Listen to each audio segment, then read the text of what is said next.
Hi friends, welcome to అమ్మ creativity channel.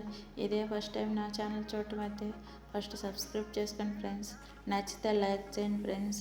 First అయితే నేను పెరుగు మీద మేగడను రోజు తీసి ఇట్లా 1 వీక్ పాటు ఫ్రిడ్జ్లో పెట్టడం జరుగుతుంది ఫ్రెండ్స్.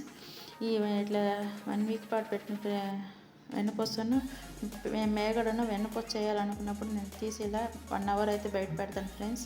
1 అవర్ బయట పెట్టినాక ఇట్లా వెల్లడుపు లాంటి గిన్నెలో వేసుకొని ఇలా తిప్పడం అనేది జరుగుతుంది ఫ్రెండ్స్. ఇట్లా తిప్పడం వల్ల తొందరగా వెన్నపూస అనేది వస్తుంది ఫ్రెండ్స్. అందుకే నేను టైటిల్ 5-6 మినిట్స్ అని పెట్టాను ఫ్రెండ్స్. నెక్స్ట్ ఇట్లా చూడండి ఫ్రెండ్స్, తొందరగానే అయిపోయింది.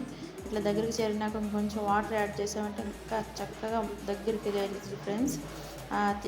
వెన్నపూస అయిన ముద్దను తీసి వేరే గిన్నెలో వేసుకోవటం జరుగుతుంది ఫ్రెండ్స్. ఇలాగ వేరే గిన్నెలో వేసుకొని మొత్తం ఇట్లానే కవంతో చక్కగా తీయచ్చు ఫ్రెండ్స్, చేతి కంటకుండా.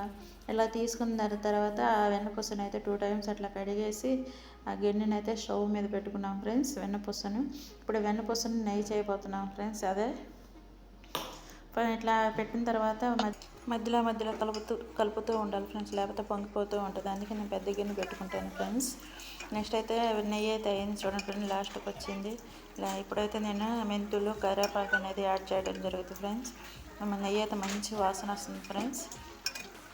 కరివేపాకు నెయ్యి నేను యాడ్ చేసిన తర్వాత 1 సెకండ్ పాటు ఉంచి నెక్స్ట్ అయితే స్టవ్ ఆఫ్ చేస్తాను ఫ్రెండ్స్. కరివేపాకు నేను ఎక్కువగా వాడతాను ఫ్రెండ్స్, ఎందుకంటే కంటికైనా హెయిర్ అయినా మంచిది అనేసి. పిల్లలు తీసి కర్రీస్లోటి వాటిలోటి విడిగా అయితే తీసి పక్కన పెడతారు ఫ్రెండ్స్, అందుకని ఇట్లా నేను యాడ్ చేస్తూ ఉంటాను. నెక్స్ట్ అయితే 1 సెకండ్ పాటు అట్లా నుంచి స్టవ్ ఆఫ్ చేసి ఇట్లా వడగట్టుకోవడం జరుగుతుంది ఫ్రెండ్స్. ఇలాగ పిల్లల్లో ఇడ్లీ తినేటప్పుడు కారపొడిలోకి పప్పులోకి వేసుకుంటే చాలా బాగుంటుంది. Thank you for watching time. Bye friends.